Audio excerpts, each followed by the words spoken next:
Bro, kau rajin tak basuh kereta bro? Ha? Hamda? Tak, kau rajin tak basuh kereta?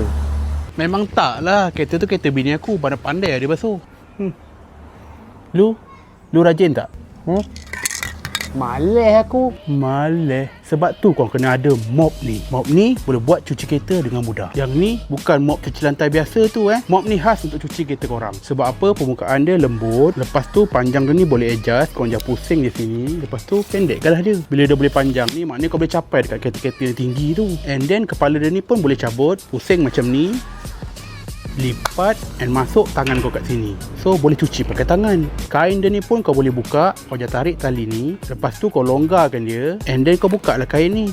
Kain ni boleh basuh dalam washing machine. Mudah kan? Lagi-lagi kalau kau pairkan mop tu dengan sabun ni. Sabun ni biasanya orang pakai kat car wash tu, yang snow wash tu, yang buih banyak tu. Sabun ni lah. Cara bancuh sabun dia senang je. Kau jangan isi air dalam baldi. Ikutlah paras mana yang kau nak. Lepas tu kau tuang sabun ni. Untuk satu baldi biasanya pakai 4 penutup ni. Lepas tu kau kacau-kacau. Nampak buih dia dah naik kan? Lepas tu senanglah kau mop kereta. Tak payah nak atas kursi pun kau boleh mop atas-atas kereta ni. Mudah cuci. Kereta tak bercalar. Lepas tu jimat. Lepas ni tak payah nak hantar kereta kat car wash dah. Boleh exercise sikit. Mop ni harga dia murah je. Sabun ni pun murah juga. Tak percaya kau check kat link bawah tu.